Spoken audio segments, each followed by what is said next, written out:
سلام بچه ها، آموزش ماست خامه خانگی داریم.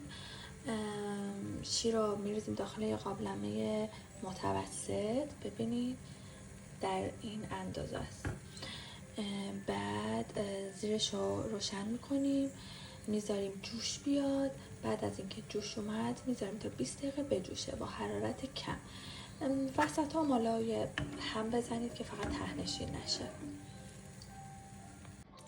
خب بچه ها، ما شیرمون جوشید، زیرش رو کم کردم، میذارم تا 20 دقیقه تو دمای کم بر خودش بجوشه.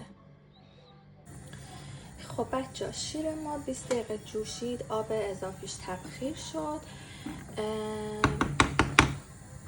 بعد از 20 دقیقه ما میایم داخل شیرمون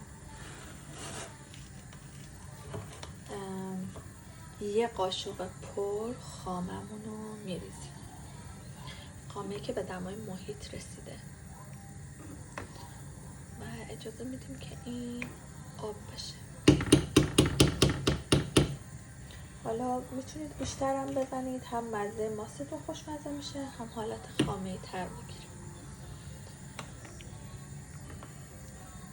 اجازه میدیم چند دقیقه دیگه هم بجوشه که فقط خاممون آب بشه. بعد زیرش رو خاموش میکنیم، میذاریم نیم ساعت 40 دقیقه میمونه تا زمانی که خیلی داغ نباشه ولی ولرم هم نباشه، در حدی که انگشت کوچیکتون رو بکنید توی شیر، داغش رو حس بکنید ولی داغش در حدی نباشه که اذیتتون کنه بکشید بیرون دستتون رو.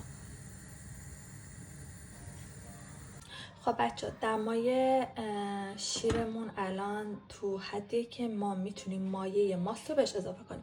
مایه ماستم ماستیه که 1 هفته پیش دقیقا به همین صورت درست کردم تو این ظرف کوچولو، که همیشه مایه رو جدا توی این درست میکنم و میذارم این میمونه برای مایه.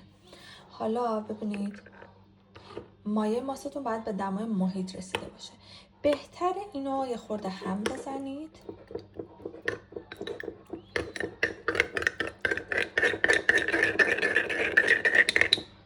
بعد از اینکه هم زدید، چند قاشق از اینو از این وسطی که سوراخ کردم که ماستمون رویه داشته باشه، از اینجا میریزم داخل ماست، داخل شیرم ببخشید.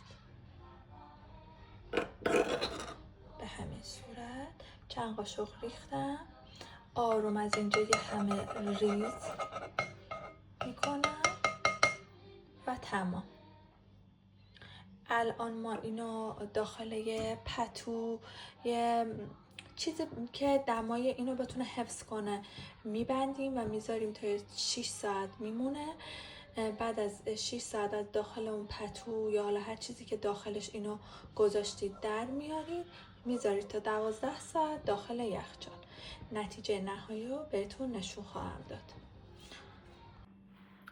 خب بچه ها، من بعد از 7 ساعت ماستم رو میخوام باز کنم و بذارم تا 12 ساعت بمونه توی یخچال. بهتره موقعی که میخواید بذارید اون 6-7 ساعتی رو که بیرون لایه پتویی چیزی یه دم کنی، یه کاغذی چیزی بذارید که این بخار آب بر نگرده توی ماستتون. الان میخوام ماست رو بهتون نشون بدم.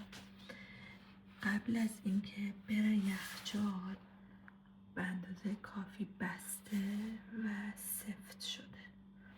حالا این 12 ساعت هم بمونه توی یخچال که دیگه واقعا مثل یه ماست خامه‌ای میشه. اونم بهتون فردا نشون میدم. امیدوارم که درست کنید و لذتشو ببرید. خب بچه ها، من ماستم رو بعد از 12 ساعت شاید هم بیشتر از یخچال در آوردم. میخوام بهتون نشون بدم که نتیجه چطوری شده. یک ماست سفت قالبی کامل، و اگه مزه کنید که مزهش هم همون مزه ماست خامه خانگی رو میده.